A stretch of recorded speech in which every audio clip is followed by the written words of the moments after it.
আসসালামু আলাইকুম রহমতুল্লাহ বরকাত। অনলাইনে কোরআন শিক্ষা পর্ব 10-এ আপনাদের সবাইকে স্বাগতম। পর্ব 9-এর পরবর্তী অংশ থেকেই আমরা আলোচনা শুরু করছি। চলুন আলোচনা শুরু করা যাক।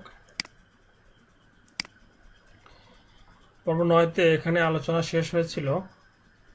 তো আমি বলেছিলাম যে তাসদীদের আলোচনা পরবর্তী সময় দেখানো হবে। তো আমরা এই কলকলা পর্যন্ত পড়েছিলাম। এরপরে তাসদীদ, আসলে তাসদীদটা কি দেখুন। এখানে লেখা আছে তাসদীদ পলা হরফ দুইবার পড়া যায়, অর্থাৎ এখানে একটা এই যে তিন কাটার মতো দেখা যাচ্ছে, তিনটি কাটার মতো, তিনটি দাঁতের মতো, এটাকে বলা হয় তাসদীদ। এটা তা। তো আসলে এর পরিচয় এতটুকু, এই যে তিনটা কাটাওয়ালা এরকম তিনটা দাঁতওয়ালা, এটাই হলো তাসদীদ।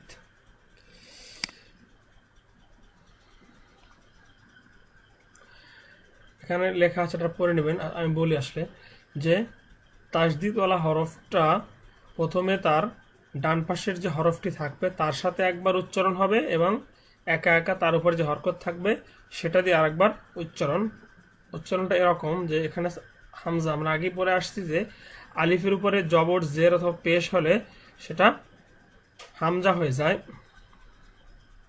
তো হামজা তা জবর আত, তা জবর তা, আত্তা, তাহলে কি হলো যে ডানের হরফ হামজা, হামজা তায়ের সাথে একবার করলো হামজা তা জবর আত, হলো একবার আত, আর তা জবর তা, আত্তা দুইবার। ঠিক একইভাবে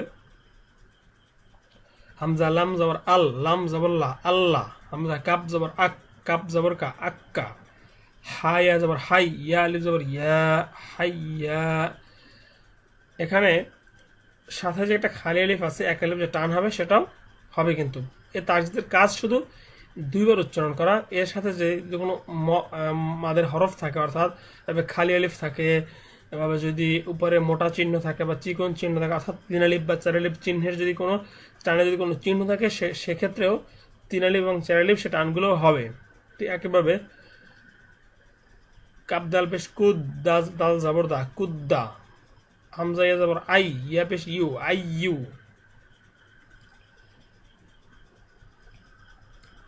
হাজের হি, হা সজের হিস, হা সজের হিস, সদ আলিফ জবর স, হিস স। জাল্লাম জবর জাল, লাম জাবল্লা, জাল্লা, জাল্লা। র জাল পেশ রুজ, জাল পেশ জু, রুজ, রুজ, রুজু। হামজা র জবর আর, র হা জবর রহ, আর রহ। ওয়াও তোয়া জবর ওয়াত, তোয়া জবর তই, অতই। ইয়াজের হি, অতই।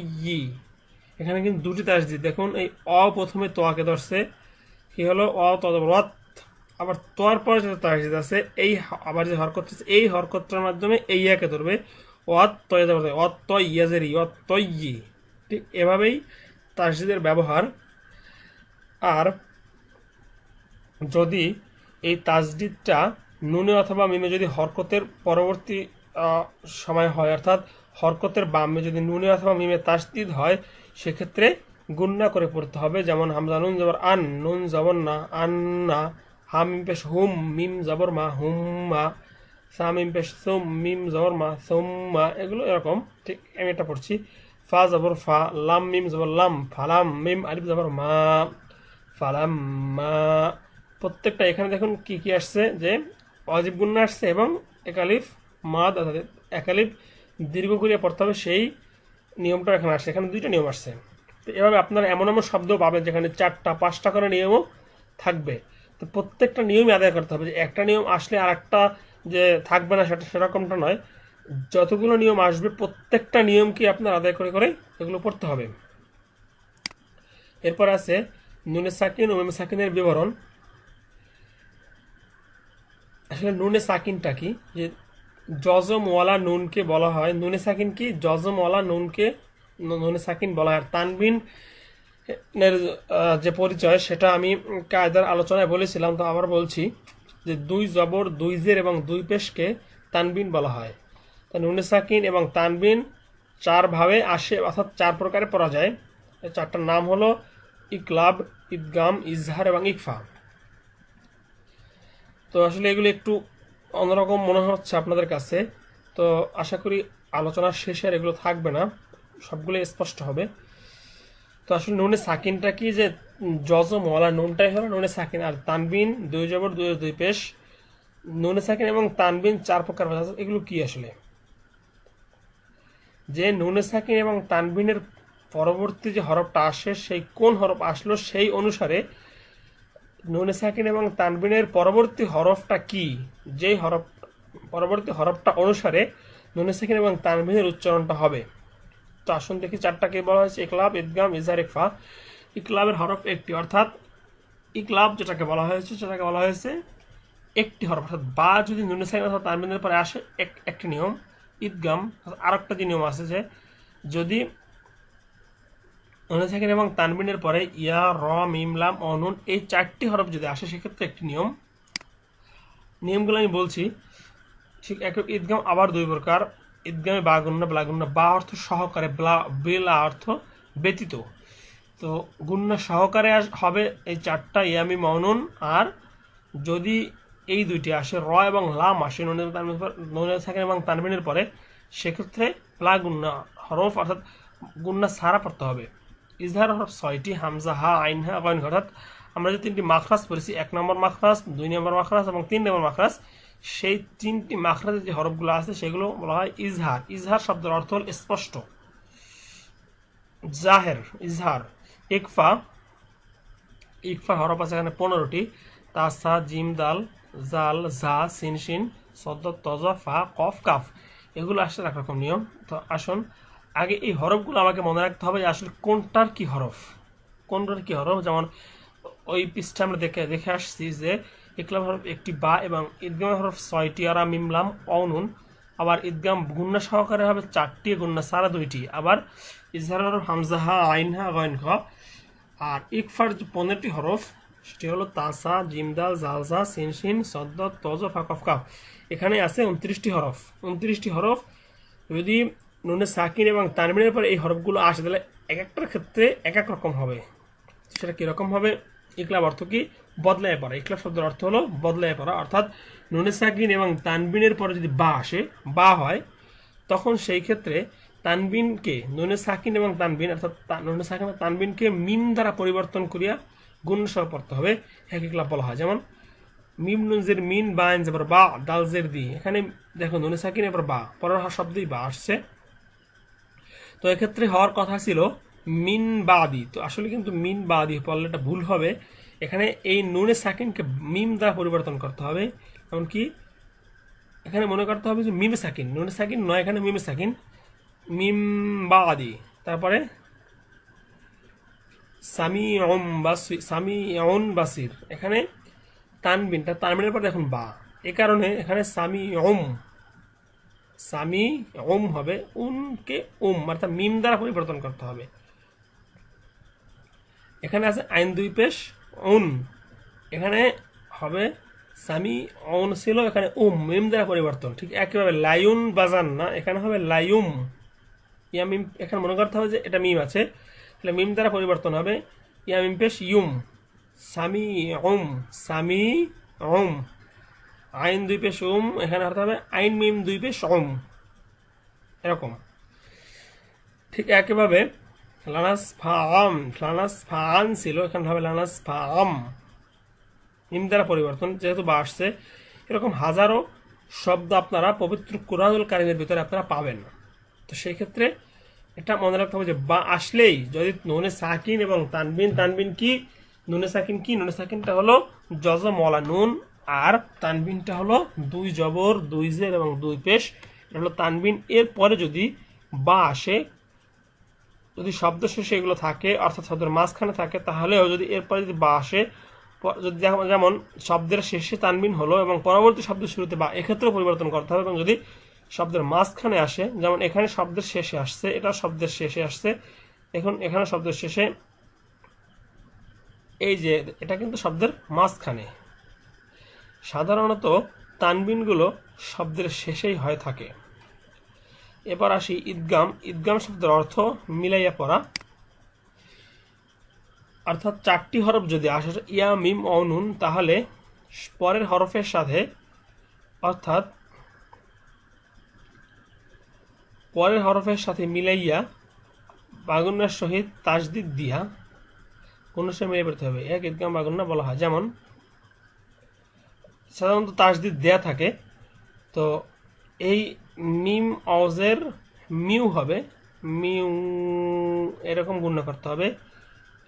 মান্নাসা, এখানে কিন্তু এই নুনটা ধরবে, এই নুনটা কিন্তু একটা গুণনা হবে। এখানেও মাই এরকম, এখানে মিম নুন জবর মান কিন্তু নয়, এখানে নুন ইয়াকে মিম ইয়াকে গিয়ে ধরবে, এখানটা গুণনা হবে এরকম মাইয়াশাউ। ঠিক একইভাবে হাবলুম মিম মাসাদ, এটা না কিন্তু এই নুনে সাকিন।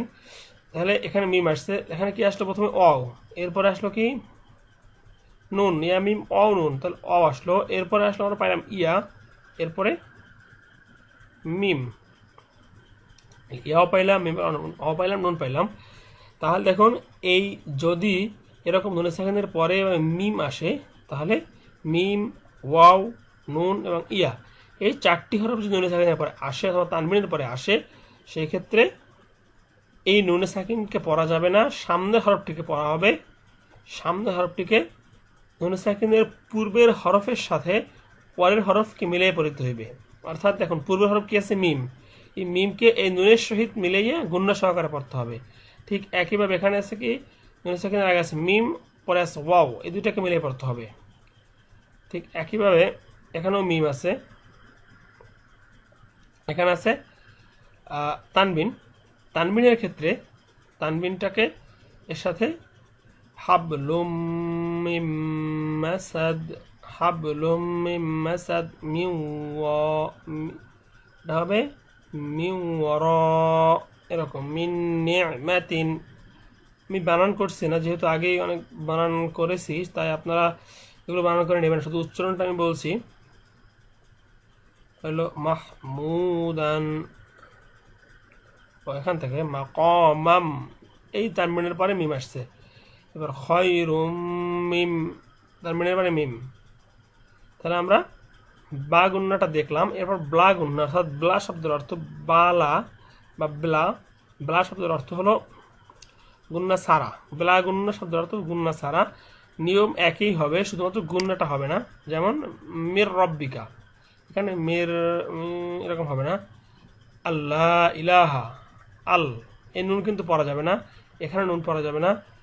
তারপরে এই যে ওয়ালাম ইয়াকুল, ওয়ালাম ইয়াকুন কিন্তু ছিল, এখানে এই নুনটা পড়া যাবে না, এই কাব সরাসরি লামকে ধরবে, এরকম ভাবে এটা ইজহার অর্থ স্পষ্ট করিয়া পড়া। দেখি স্পষ্ট কিভাবে করি আমরা। যেমন এখানে এরকম ভাবে গুণনা করা যাবে না, আন আমতা মিন খৌফ, আলিমুন হাকিম, এরকম আলিমুন, অর্থাৎ এখানে কোনো গুণনা হবে না। স্পষ্ট বলতে এখানে গুণনা হবে না, গুণনা ছাড়া স্পষ্ট করে পড়তে হবে।